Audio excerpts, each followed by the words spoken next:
আজকে তোমাদেরকে আমি একটা মুনাফিকের কথা বলি। এই মুনাফিকের লক্ষণ হাদিসে না, এই মুনাফিকের নাম দিয়েছেন স্বয়ং আল্লাহ সুবহানাহু ওয়া তাআলা। কোরআন বলছে ওয়াইদা কিলা লাহুম তাআলাউ ইলা মা আনজালাল্লাহু ওয়া ইলার রাসূল, এই লোকগুলো যারা দাবি করে কোরআন মানে, আসমানি কিতাব সব মানে, আল্লাহ মানে, রাসূল মানে, হজ করতে যায়, ওমরা করতে যায়, কোরআন পড়া ছাড়া চাও খায় না, এই দাবি করে। কিন্তু যখন বলা হয় তাআলাউ, আসো, ইলা মা আনজালাল্লাহু ওয়া ইলার রাসূল, আল্লাহ তাআলা যে কিতাব নাজিল করেছেন এই কিতাবের দিকে এসো, ওয়া ইলার রাসূল, রাসূলের সুন্নাহ দিকে আসো, যেই কিতাব দিয়ে রাসূল দেশ চালিয়েছেন, যেই কিতাব সুন্নাহ দিয়ে আবু বকর শাসন করেছেন, যেই কিতাব সুন্নাহ দিয়ে ওমর অর্ধজাহান শাসন করেছেন, যেই কিতাব সুন্নাহ দিয়ে আলী শাসন ওসমান শাসন করেছেন, সেই কিতাব এবং সুন্নাহর দিকে আসো। আল্লাহ এবারে বলছেন রাআইতাল মুনাফিকিনা, এটা রহমানের বক্তব্য নয়, আল্লাহ পরিষ্কার বলেছেন রাআইতাল মুনাফিকিনা ইয়াসুদ্দুনা আনকা সুদুদা। আপনি মুনাফিকগুলোকে দেখবেন, ভিআইপি মুনাফিকেরা, এই মুনাফিকগুলোকে দেখবেন ইয়াসুদ্দুনা আনকা সুদুদা, আপনার থেকে আস্তে মাথাটা ঝুঁকিয়ে চলে গেছে।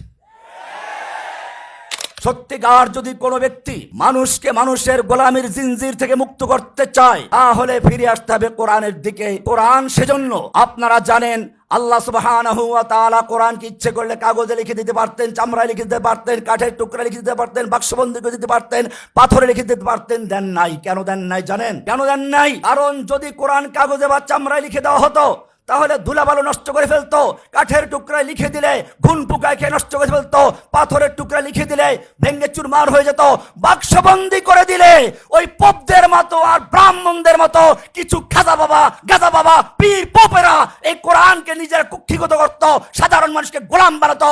সেই গোলামি করতে না পারে সেজন্য আল্লাহ রাব্বুল আলামিন কোরআনকে কোনো ব্যক্তির কাছে নয়, বাক্সবন্দি করে নয়, কোরআনকে হেফাজত করার জন্য ফি সুদুরিল্লাযিনা উতুল ইলম, আহলে ইলমদের হাফেজে কোরআনের সিনাকে গ্রহণ করেছে।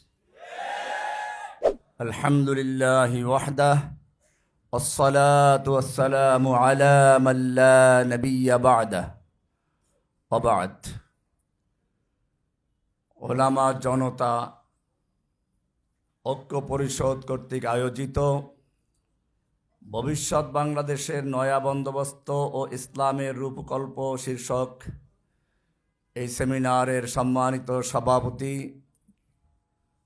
জনাব শেখ এজাহার ইবনে এজাহার হারুন এজাহার হাফিজাহুল্লাহ তাআলা ওয়া রাআহু, মঞ্চে উপস্থিত বিজ্ঞজন ও আমার সামনে উপস্থিত আগামী বাংলাদেশের সত্যিকার তৌহিদি জনতা এবং লিডারগণ, যুগে যুগে পৃথিবীর মানুষকে তিন শ্রেণীর মানুষেরা নিজেদের গোলাম বানিয়ে রেখেছিল।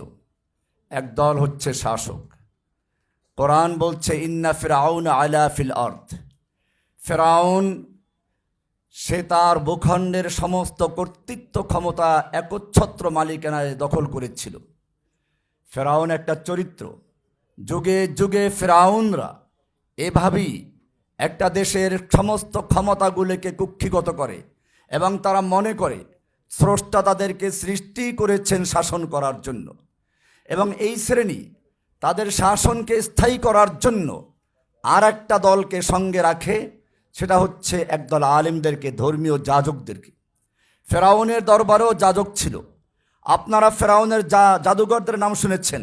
এরা সাধারণ জাদুঘর ছিল না। কোরআন বলছে মুসা আলাইহিস সালাম যখন সমাজ পরিবর্তনে ডাক দিলেন, মানুষকে মানুষের গোলামি থেকে মুক্ত করার জন্য আহ্বান করলেন, তখন এই আলেমরাই বলেছিল আতাদারু মুসা ওয়া কওমাহু লিয়াদারাকা ওয়া আলিহাতাকা, তুমি কি মুসাকে এবং মুসার সম্প্রদায়কে এই সুযোগ দিবে যে তারা তোমাকে এবং তোমার আল্লাহদেরকে বর্জন করবে? ফেরাউনের তো আল্লাহ ছিল। আপনারা কেবল জানেন ফেরাউন আল্লাহ দাবি করেছিল। ফেরাউন কিসের আল্লাহ দাবি করেছিল? সে কি আসমানের আল্লাহ দাবি করেছিল? সে কি চন্দ্র সূর্য আল্লাহ দাবি করেছিল? মোটেই না। ফেরাউন দাবি করেছিল মিশর ভূখণ্ডের আল্লাহ। তার মানে এই মিশর ভূখণ্ডের কর্তৃত্ব ক্ষমতা একচ্ছত্র মালিকানা তার, বাকি সবাই তার হুকুম মানতে হবে, এই অর্থে সে আল্লাহ দাবি করেছিল।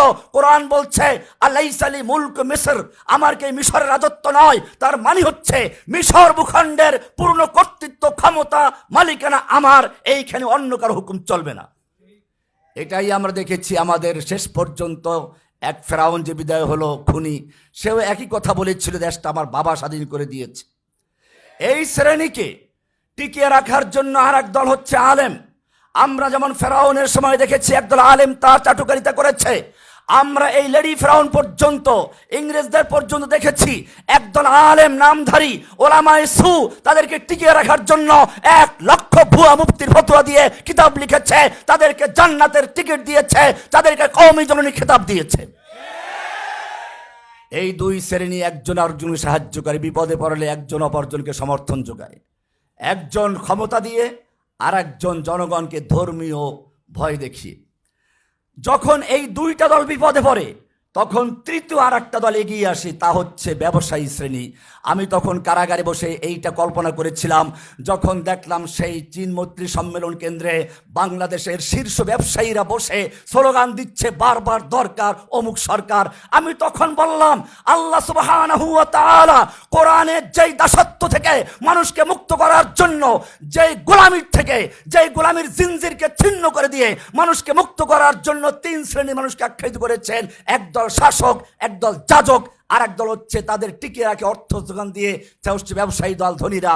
সেই তৃতীয় দলটা মাঠে নামলো একেবারে শেষ সময় এসে। এবারে আসুন, সত্যিকার যদি কোনো ব্যক্তি মানুষকে মানুষের গোলামির জিনজির থেকে মুক্ত করতে চায়, তাহলে ফিরে আসতে হবে কোরআনের দিকে। কোরআন সেজন্য আপনারা জানেন আল্লাহ সুবহানাহু ওয়া তাআলা কোরআনকে ইচ্ছে করলে কাগজে লিখে দিতে পারতেন, চামড়ায় লিখে দিতে পারতেন, কাঠের টুকরা লিখে দিতে পারতেন, বাক্সবন্দি করে দিতে পারতেন, পাথরে লিখে দিতে পারতেন। দেন নাই। কেন দেন নাই জানেন? কেন দেন নাই? কারণ যদি কোরআন কাগজে বা চামড়ায় লিখে দেওয়া হতো তাহলে ধুলাবালু নষ্ট করে ফেলতো, কাঠের টুকরায় লিখে দিলে ঘুন পোকায় খেয়ে নষ্ট করে ফেলতো, পাথরের টুকরা লিখে দিলে ভেঙ্গে চুরমার হয়ে যেত, বাক্সবন্দি করে দিলে ওই পোপদের মতো আর ব্রাহ্মণদের মতো কিছু গাঁজা বাবা পীর পোপেরা এই কোরআনকে নিজের কুক্ষিগত করত, সাধারণ মানুষকে গোলাম বানাতো। সেই গোলামি করতে না পারে সেজন্য আল্লাহ রাব্বুল আলামিন কোরআনকে কোনো ব্যক্তির কাছে নয়, বাক্সবন্দি করে নয়, কোরআনকে হেফাজত করার জন্য ফি সুদুরিল্লাযিনা উতুল ইলম, আহলে ইলম হাফেজে কোরআনের সিনাকে গ্রহণ করেছে। এটাই জন্য মানুষকে মানুষের গোলামি থেকে, জিনজির থেকে মুক্ত করার জন্য কোরআন বলছে, ইয়া আইয়ুহান নাসু তাকু রাব্বাকুমুল্লাযী খালাকাকুম মিন নাফসিন ওয়াহিদা। হে মানব, তোমরা ভয় করো সে আল্লাহকে যিনি তোমাদেরকে একজন মানুষ থেকে সৃষ্টি করেছেন। তার মানে হচ্ছে তোমরা মানুষ হিসেবে সকলেই সমান। কোরআন বলছে, ইন্না খালাকনাকুম মিন যাকারি ওয়া উনসা, আমি তোমাদেরকে একজন পুরুষ একজন নারী থেকে সৃষ্টি করেছি। ওয়া জাআলনাকুম শুউবান ওয়া কাবাইলা লিতাআরাফু, আমি তোমাদেরকে বিভিন্ন বড় বড় গোত্রে, ছোট ছোট গোত্রে বিভক্ত করেছি পরিচয়ের জন্য। কিন্তু এটা কোনো আভিজাত্যের মাপকাঠি নয়, এটা কোনো শ্রেষ্ঠত্বের মাপকাঠি নয়। আমার কাছে একটা আভিজাত্যের মাপকাঠি আছে, তা হচ্ছে ইন্না আকরামাকুম ইনদাল্লাহি আতকাকুম, তোমাদের মধ্যে সবচেয়ে যে মুত্তাকি আমার কাছে সেই ব্যক্তি সবচেয়ে বড় পরহেজগার, সম্মানিত, সে অভিজাত অধিকারী। কোরআন পরিষ্কার করে দিয়েছে মানুষ হিসেবে মানুষের মধ্যে কোনো তারতম্য থাকবে না।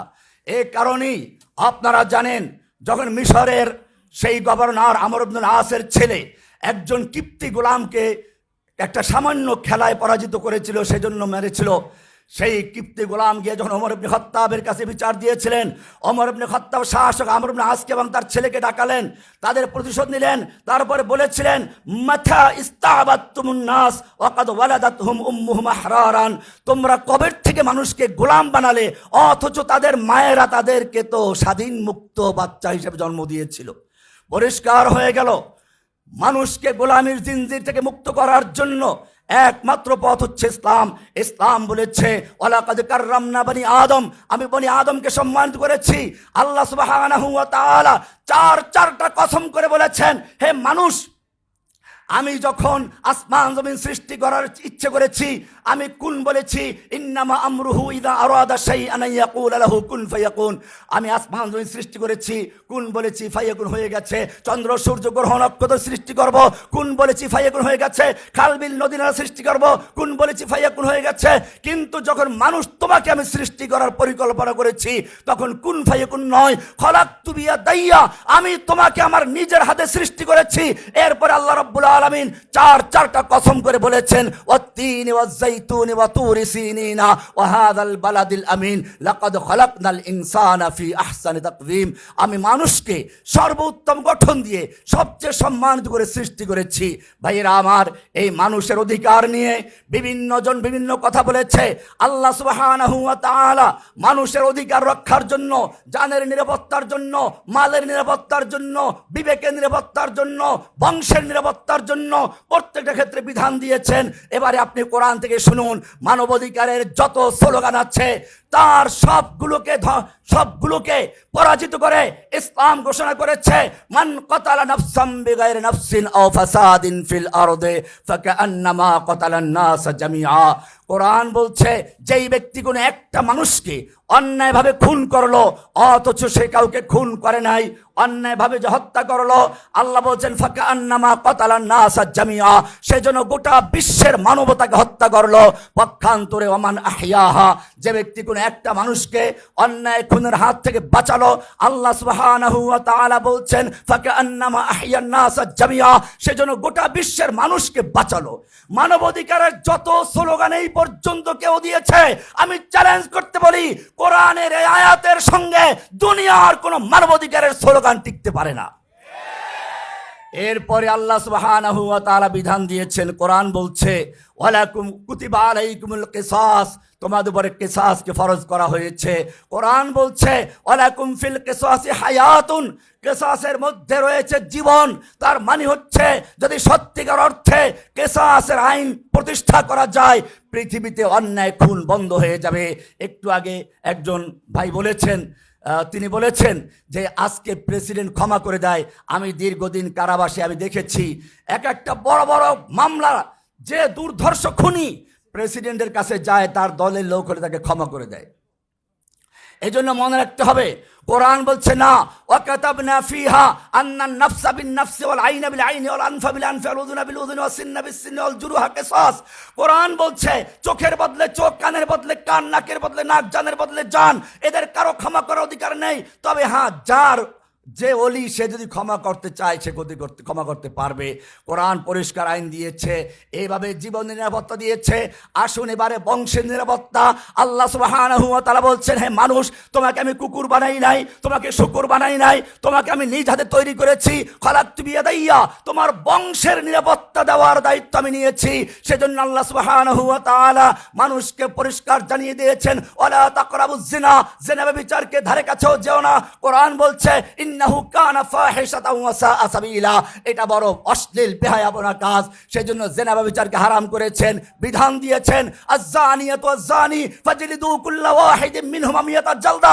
ব্যভিচারী নিয়ার ব্যভিচারী সে যেই হোক না কেন, যদি অবিবাহিত হয় ওদেরকে 80 দৌড়া মারো, বিবাহিত হলে পাথর ছুঁড়ে হত্যা করো।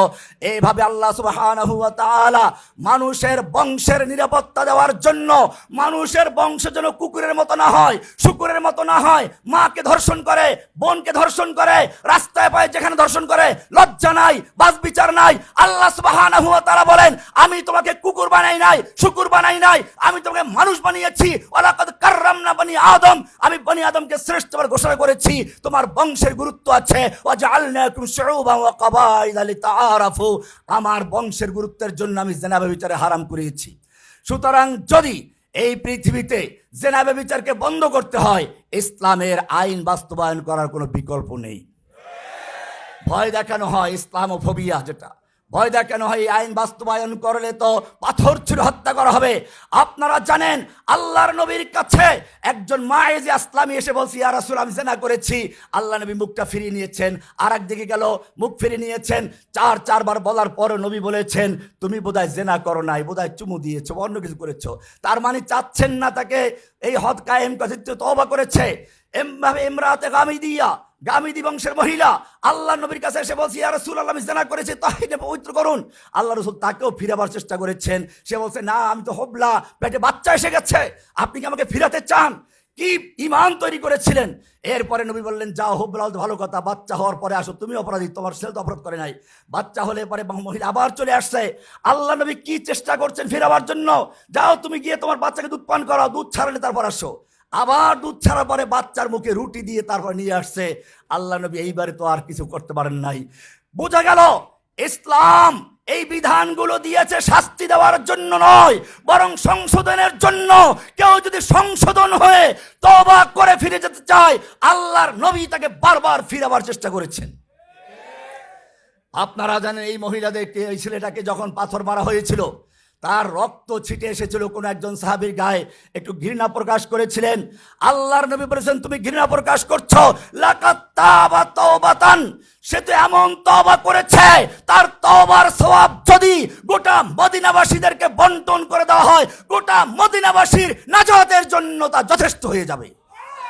বোঝা গেল ইসলাম জেনাবে বিচারের বিচার দিয়েছে, তোমাদেরকে ভয় দেখানো হয়। আমি পরিষ্কার বলি, ইসলাম শাস্তির বিধান রেখেছেন ঠিকই, শাস্তি দেওয়ার জন্য নয়, বরং সংশোধনের জন্য। এমন সংশোধন করেছিল, নিজেরা এসে আল্লাহর নবীর কাছে বারবার সাক্ষী দিয়ে তারপরে বিচার মাথায় তুলে নেওয়ার চেষ্টা করেছিলেন, আর আল্লাহ নবী ফিরাবার চেষ্টা করেছিলেন। চোরের হাত কাটার বিধান, আজকে মালের নিরাপত্তা নেই। আপনারা দেখেছেন, যখনই আলোচনা তখন বলে চোরের হাত কাটার বিধান বর্বর আইন। ইসলাম বলে না, চোরের হাত কাটার বিধান কার? আপনার ওমর ইবনে খাত্তাব রাদিয়াল্লাহু তাআলা আনহুর ইতিহাস পড়বেন। ওমর রাদিয়াল্লাহু তাআলা আনহু খেলাফত যুগে তিনি একবার দেখলেন দেশে অভাব দেখা দিয়েছে, সমস্ত বিচারকদের কাছে ফরমান জারি করলেন, এখন থেকে চোর ধরা পড়লে হাত কাটবে না। কি ক্ষমতা ওমরের আল্লাহর আইনকে রহিত করার! যেখানে আল্লাহর নবীর কাছে বিচার আসলো মক্কা বিজয়ের 3 দিন পরে, বনু মাখজুম গোত্রের এক সম্ভ্রান্ত নারী চুরি করেছে, হাত না কেটে পারা যায় কিনা? আল্লাহ নবীর নাতি, পালক নাতি সুপারিশ করলেন। আল্লাহ নবী কঠোরভাবে বললেন, ওসামা, তোমার কি সাহস? তুমি আমার কাছে আল্লাহর হদ সম্পর্কে সুপারিশ করছো? জেনে রাখো, আল্লাহি লাউ আন্না ফাতিমাতা বিনতে মুহাম্মদ সারাকাত, আজকে যদি কুরাইশ বংশের মেয়ে সম্ভ্রান্ত নারী ফাতেমা নয়, মুহাম্মাদের কলিজার টুকরা ফাতেমা যদি চুরি করত, লাকাতাতু ইয়াদাহা, আমি আল্লাহর বিধান বাস্তবায়ন করার জন্য তার হাত পর্যন্ত কেটে ফেলতাম। এত কঠোর আইন, সে আইন কি করে ওমর রাদিয়াল্লাহু তাআলা আনহু রহিত করলেন? স্পষ্ট বিষয় জেনে রাখুন, ইসলাম হাত কাটার জন্য এই বিধান দেয় নাই, ইসলাম দিয়েছিল সংশোধনের জন্য। ওমর আল্লাহর নবীর ছাত্র, তিনি জানেন এই বিধান কখন এসেছিল। এই বিধান এসেছিল জাকাত ভিত্তিক অর্থ ব্যবস্থা চালু করার পরে, যখন মানুষের অন্ন, বস্ত্র, বাসস্থান, শিক্ষা, চিকিৎসা সব কিছুর ব্যবস্থা ইসলাম করেছে। এরপরে যদি কেউ এই অভ্যাস জন্য করার কারণে, অথবা বিদেশে বেগম পাড়া তৈরি করার জন্য চুরি করে, অথবা দেশ ছেড়ে যখন পালিয়ে যায়, দেশের সমস্ত ব্যাংকগুলো লুটপাট করে, লাগেজ ভর্তি করে, নেতা নেত্রীদের খবর না রাখলেও বারবার জিজ্ঞেস করে লাগেজগুলো ঠিক মতো উঠলো কিনা, এটা ওই ভিআইপি চোরদের জন্য, যারা দেশ ছেড়ে পালিয়ে যাওয়ার পরেও তাদের ব্যাংকের লকার খুলে 832 ভরি স্বর্ণ পাওয়া যায়। আর এই চোররাও জানে এটা ওই চোরদের জন্য এই আইন, সেজন্য তারা জনগণকে ভয় দেখিয়ে রাখে। আমি স্পষ্ট করে বলতে চাই, আজকের এই সেমিনার থেকে আপনাদেরকে শিক্ষা নিতে হবে, ইসলাম এই পেঁয়াজ চোর, লবণ চোর, তেল চোর, আলু চোরদের জন্য নয়। একটা বাচ্চা না খেয়ে ক্ষুধার্ত অবস্থায় কান্নাকাটি করছে, মা বাবার সহ্য হয় নাই, বাচ্চার মুখে খাবার তুলে দেওয়ার জন্য গিয়ে চুরি করেছে। ইসলাম বলে খবরদার, ইদরাউল হুদুদ মাস্তাতাতুম, আল হুদুদ ওয়াল কিসাসু তানদারু বিশুবহাত, পরিষ্কার বিধান রয়েছে। ইসলামের প্রত্যেকটা মুফতি জানে এইরকম ক্ষুধার্ত যদি কেউ চুরি করে তার হাত কাটা যাবে না। ওমর রাদিয়াল্লাহু তাআলা সেটাই পরিষ্কার করে দিয়েছেন। এমনি ভাবে মানুষের জানের নিরাপত্তা, মালের নিরাপত্তা, বংশের নিরাপত্তা, মানুষের বিবেকের নিরাপত্তার জন্য ইসলাম মদকে হারাম করেছেন। আপনারা জানেন মদ হারাম করেছেন, মদের বিধান আছে।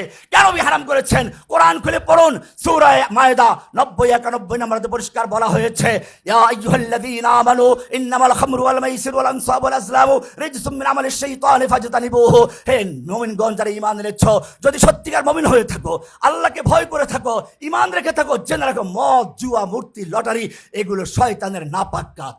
এরপরে যে আল্লাহ বলেছেন 91 নম্বর আয়াত, সূরা মায়েদা 5 নম্বর সূরার 91 নম্বর আয়াত, পরিষ্কার কারণ উল্লেখ করে দিয়েছেন। তুমি যদি সমাজকে পরিষ্কার পরিচ্ছন্ন করতে চাও, শান্তি ফিরিয়ে আনতে চাও, যদি ঘৃণা বিদ্বেষ কমাতে চাও, মদ জুয়া থেকে এগুলো বিরত থাকো। কোরআন বলছে, ইন্নামা ইউরিদুশ শাইতানু আইয়ুকিআ বাইনাকুমুল আদাওয়াতা ওয়াল বাগদা ফিল খামরি ওয়াল মাইসির। জেনে রাখো, নিশ্চয় মদ এবং জুয়ার মাধ্যমে শয়তান চায় মানুষের মধ্যে ঘৃণা সৃষ্টি করতে, শত্রুতা সৃষ্টি করতে। মায়ের থেকে সন্তান টাকা চুরি করে, বাবার পকেট থেকে টাকা চুরি করে, মাকে খুন করে মাদকের টাকার জন্য, বন্ধুকে খুন করে টাকার জন্য, রাস্তায় ছিনতাই করে মাদকের টাকার জন্য। আল্লাহ বলছেন এই মদ এবং জুয়ার মাধ্যমে সমাজে বিশৃঙ্খলা সৃষ্টি হয়, শত্রুতা সৃষ্টি হয়, ঘৃণা সৃষ্টি হয়, চুরি ছিনতাইকারী তৈরি হয়। যদি তোমরা সমাজকে সত্যিকার শান্তির পথে ফিরিয়ে আনতে চাও, মদ জুয়ার থেকে বিরত থাকো।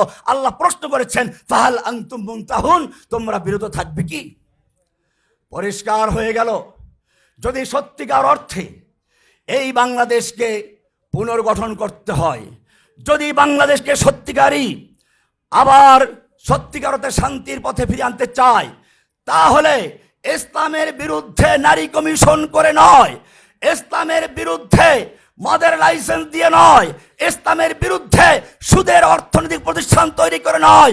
যদি সত্যিকার অর্থে বাংলাদেশকে পুনর্নির্মাণ করতে হয়, তাহলে কোরআনের বিধানের কাছে ফিরে আসো, শান্তির কাছে ফিরে আসো।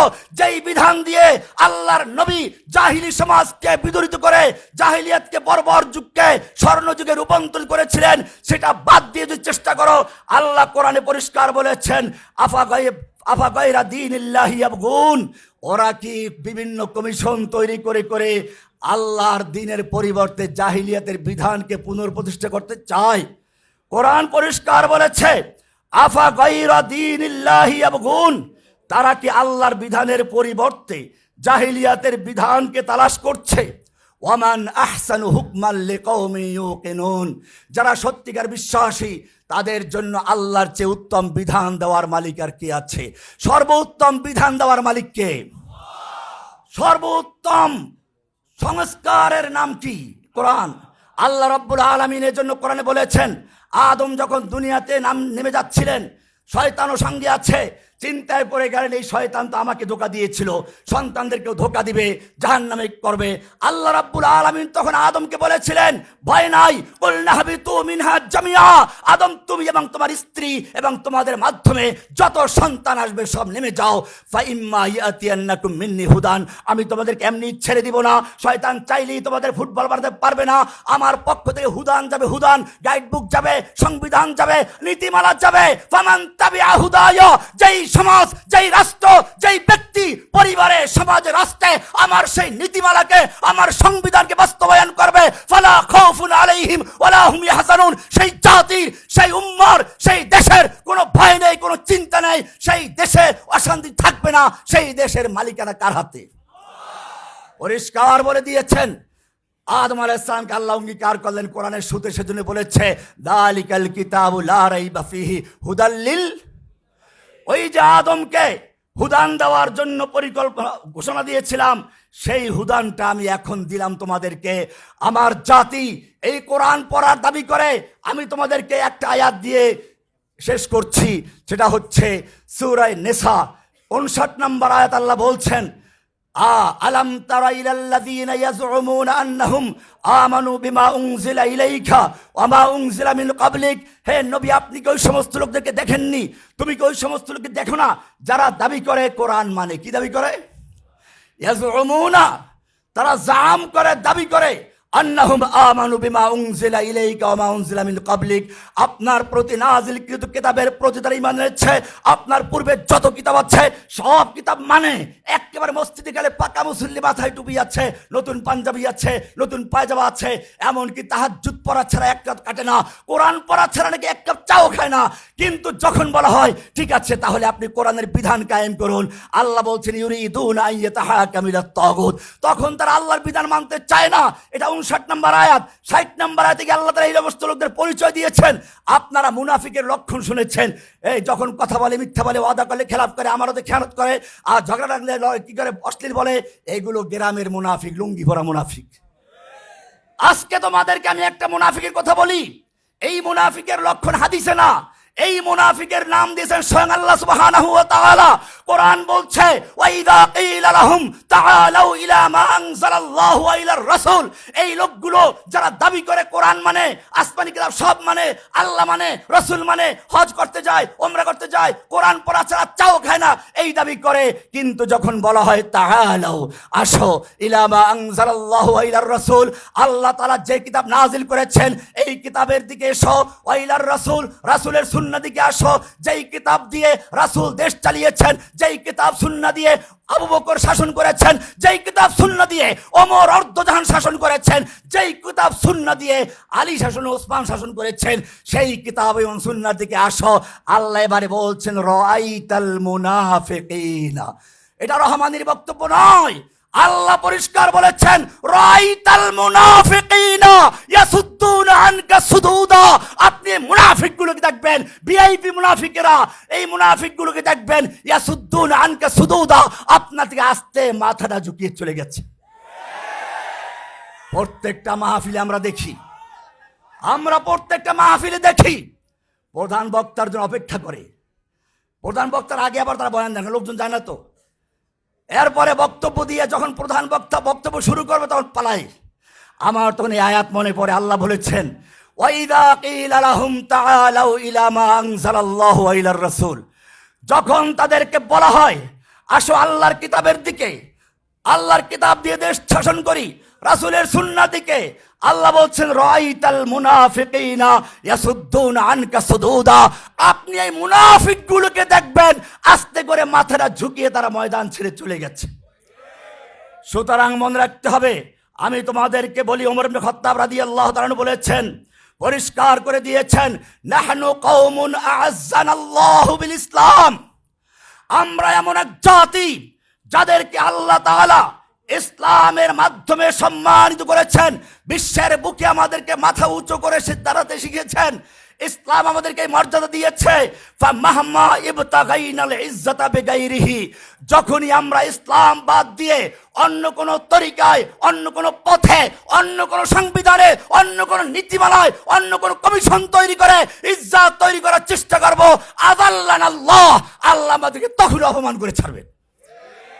এই জন্য ওমর ইবনে খাত্তাব রাদিয়াল্লাহু তাআলা আনহু আরেকটা কথা বলেছেন, লা ইয়াসলাহা আখিরু হাযিল উম্মাহ ইল্লা মা সালুহা বিহি আউয়ালুহা, এই উম্মতের প্রথম অংশ, এই উম্মার প্রথম মানে সাহাবীরা যেই পথে সংশোধন তৈরি করেছিলেন, সংস্কার করেছিলেন, লা ইয়াসলাহা আখিরু হাযিল উম্মাহ, এই উম্মতের শেষ ভাগও সেই পন্থা ছাড়া সংস্কার করতে পারে না।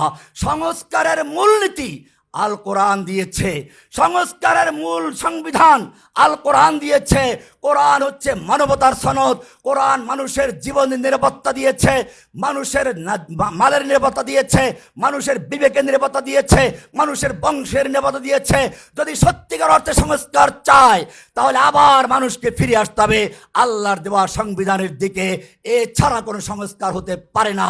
আমি আপনাদেরকে বলবো, আমরা এখন থেকে যেভাবে এই জুলাই আগস্টে একটা বিপ্লবের মাধ্যমে এক স্বৈরাচারকে হটিয়ে দেওয়া হয়েছে, ঠিক তেমনি ভাবে আর একটা বিপ্লবের মাধ্যমে আল্লাহর কালামকে, আল্লাহর কোরআনকে রাষ্ট্রীয় প্রতিষ্ঠা করার জন্য আমাদের ময়দানে ঝাঁপিয়ে পড়তে হবে। আল্লাহ সুবহানাহু ওয়া তাআলা আমাদের সেই তৌফিক দান করুন, আমিন। আসসালামু আলাইকুম ওয়া রাহমাতুল্লাহি ওয়া বারাকাতুহু।